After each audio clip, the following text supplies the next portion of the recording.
जय श्री राम दोस्तों, आप सबके सहयोग और आशीर्वाद के फलस्वरूप आज से हम शुरू करने वाले हैं यहाँ पर राजस्थान कर्मचारी चयन बोर्ड द्वारा आयोजित होने वाली एलडीसी भर्ती 2026 की तैयारी करवाने वाला हूं। यहाँ पर मैं आपको पूरी कोचिंग देने वाला हूं, सभी विषयों को पूरा करवाने वाला हूं।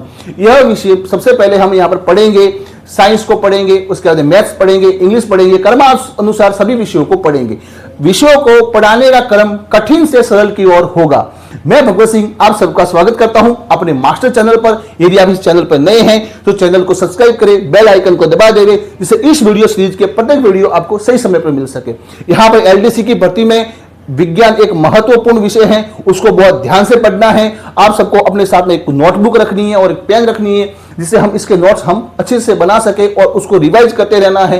परीक्षा में पूरे में से पूरे अंक मिलेंगे, ये मेरी गारंटी है, क्योंकि यहां पर मैं एनसीईआरटी और बाहर की सभी प्रकार की विज्ञान से जितने प्रश्न बन सकते हैं मैं उनका पूरा समाधान करने वाला हूं। इसके लिए आप मेरे साथ में लगे रहें, बने रहें।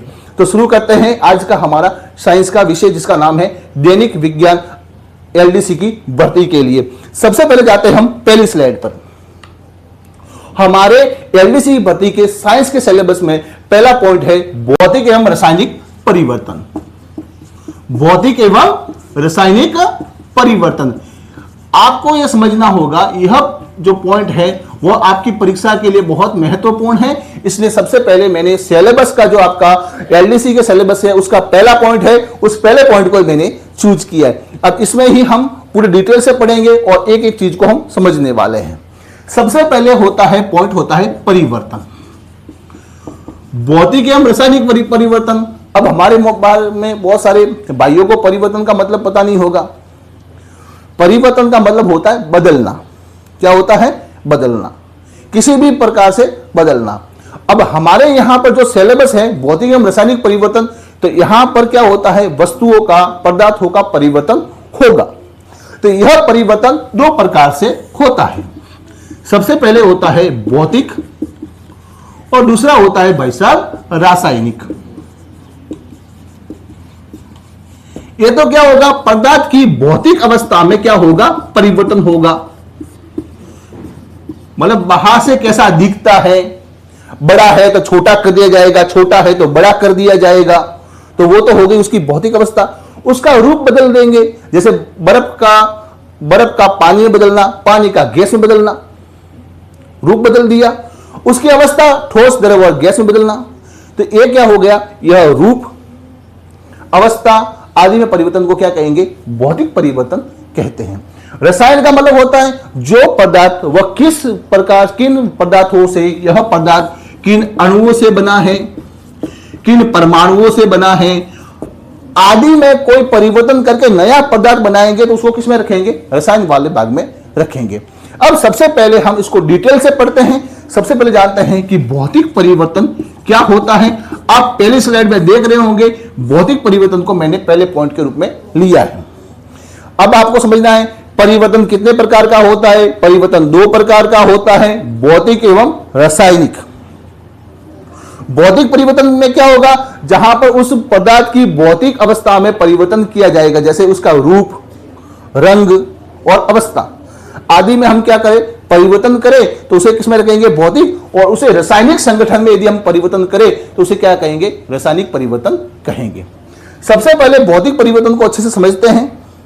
जिस परिवर्तन से, आप परिभाषा में देखिएगा स्लाइड में, जिस परिवर्तन में पदार्थ के आकार, रूप या अवस्था में परिवर्तन होता हो परंतु कोई नया पदार्थ नहीं बनता हो उसे भौतिक परिवर्तन कहेंगे। भौतिक परिवर्तन में क्या क्या होगा?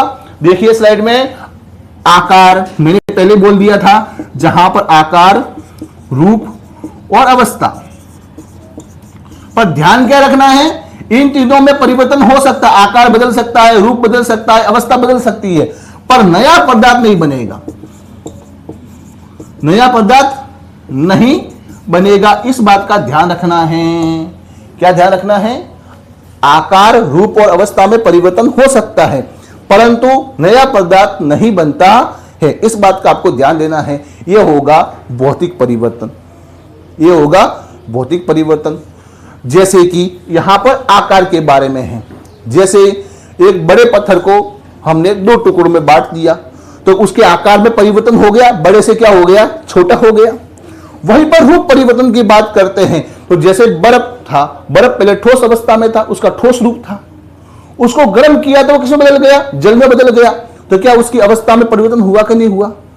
उसका रूप बदला कि नहीं बदला? तो ये सब परिवर्तन को हम किसमें रखेंगे? भौतिक परिवर्तन में रखेंगे। अब आपको मुझे लगता है आपको इसमें किसी भी प्रकार का कोई डाउट नहीं होगा। अब आप भौतिक परिवर्तन को तो समझ चुके हैं।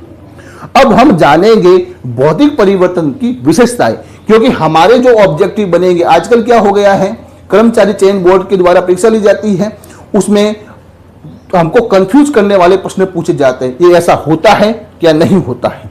क्या ये दोनों गुण आपस में मिलते हैं कि नहीं मिलते हैं? तो इस प्रकार के प्रश्न पूछे जाते हैं, वहां पर मूल तौर पर हम क्या हो जाते हैं? कंफ्यूज हो जाते हैं। तो आइए इसकी विशेषता भी पढ़ लेते हैं, पूरा डिटेल से जानना है। विशेषताएं, एक बात का ध्यान कर रखना, इसमें कोई नया पदार्थ नहीं बनेगा, ये आपको पॉइंट रखना, ध्यान रखना है। दूसरा, केवल आकार, अवस्था या केवल रूप बदलता है। स्लाइड में देखिएगा, यह परिवर्तन अस्थायी होता है। एक तो क्या कर दिया? परिवर्तन कर दिया, उसको पुनः उस रूप में नहीं बदल सकते, तो वो तो हो गया स्थायी परिवर्तन। और अस्थायी का मतलब होता है, हम बर्फ जैसा लिया था, बर्फ को हमने द्रव में बदला था, तो वो परिवर्तन कौन सा हुआ? अस्थायी हुआ। मतलब वापस हम यदि जल को वापस ठंडा करें तो पुनः बर्फ में बदल सकते हैं, तो यह क्या परिवर्तन हुआ? अस्थायी हुआ। अब आगे ध्यान कर रखना है, पदार्थ को पुनः पहले जैसी अवस्था में लाया जा सकता है। मैंने आपको एक उदाहरण देकर, बर्फ वाला उदाहरण देकर आपको मैंने पूरी तरह से इस पॉइंट के बारे में आपको संतुष्ट कर दिया है। अब इसके उदाहरण देखिएगा, बर्फ का पिघलना, सीधी सी बात है, बर्फ को पिघलाकर हम क्या कर सकते हैं? जल में बदल सकते हैं, जल से पुनः ठंडा करके उसको किसमें बदल सकते हैं? बर्फ में। वहीं पर पानी का भाप बनना, पानी भाप बन जाती है तो किसमें बदल गई? जल किसमें बदल गया? गैस में। और उसके ऊपर यदि हम प्लेट रख देंगे तो क्या बन जाएगी? भाप पुनः ठंडी होकर क्या किसमें बदल जाएगी? वापस जल में बदल जाएगी। आप हमारे घर में सामान्य से खिचड़ी पकाते हैं तो नीचे क्या हो जाता है? जल की भाप आती नहीं आती है, तो वापस किसमें बदलता है? वो भाप किसमें बदलती है? जल में बदलती है। कागज का काटना, अब कागज को काट दिया, टुकड़े टुकड़े कर दो कागज को, वापस उसको क्या करो? गीला करो, वापस मशीनों में से वापस उसको रिसाइकलिंग करो, तो पुनः उससे हम क्या बना सकते हैं? कागज बना ही सकते हैं। नमक या चीनी का पानी में घोलना, तो पुनः पानी में से चीनी को निकाला जा सकता है और नमक को भी निकाला जा सकता है। ये बात को ध्यान में रखना। इन सबको किसमें रखेंगे? भौतिक परिवर्तन में रखेंगे। ठीक है। अब हम सेकंड वाला पॉइंट लेते हैं कि सर ये रासायनिक परिवर्तन क्या होता है। अब हम रासायनिक परिवर्तन को पूरी डिटेल से जानने वाले हैं। अब रासायनिक परिवर्तन को समझने के लिए हमको थोड़ा सा क्या करना पड़ेगा? थोड़ा साइंस वाला लॉजिकल दिमाग यूज करते हुए अब हम पढ़ेंगे रासायनिक परिवर्तन। रासायनिक परिवर्तन। अब रासायनिक परिवर्तन क्या होता है जानते हैं नेक्स्ट स्लाइड में। जिस परिवर्तन में एक या अधिक नए पदार्थों का निर्माण होता हो उसे हम रासायनिक परिवर्तन कहेंगे। इसमें क्या होगा? नए पदार्थ का निर्माण होगा, जैसे कि H2 गैस है, साथ में ऑक्सीजन को मिलाया तो क्या बन गया?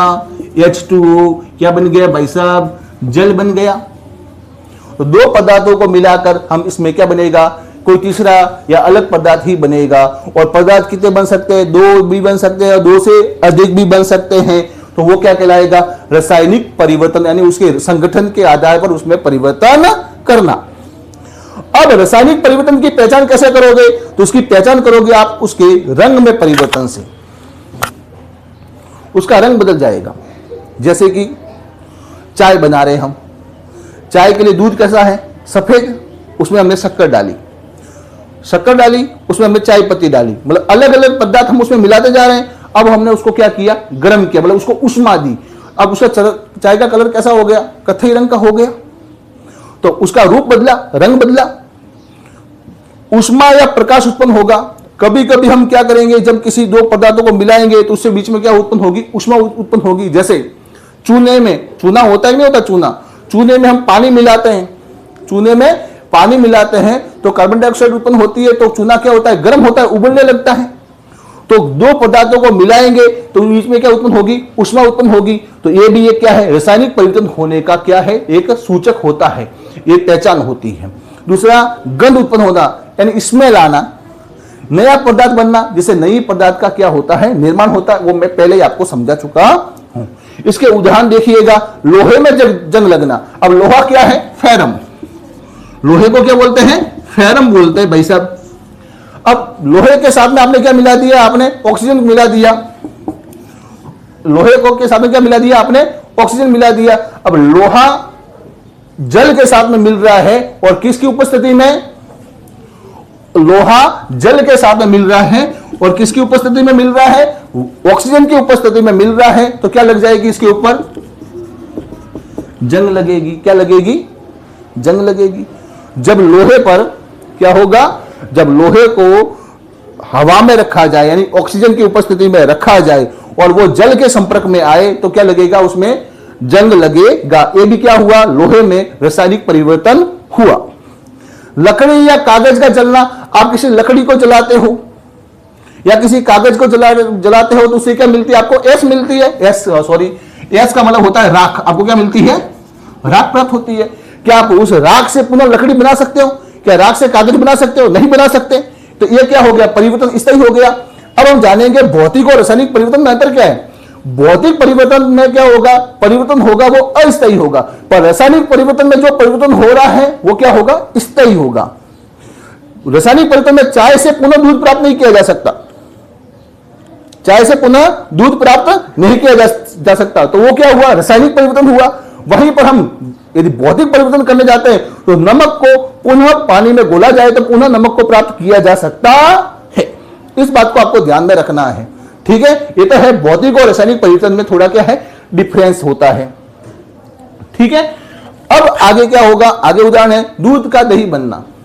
अब दूध में आप जब लैक्टोबैसिलस के जो जीवाणु होते हैं वो मिलाते हैं, बैक्टीरिया मिलाते हैं, दूध किसमें बदल जाता है, लैक्टोस में बदल जाता है। हमारे यहाँ पे क्या करते हैं, मिर्च डालते हैं, मिर्च से भी हम क्या करते हैं, दूध को दही में बदलते हैं।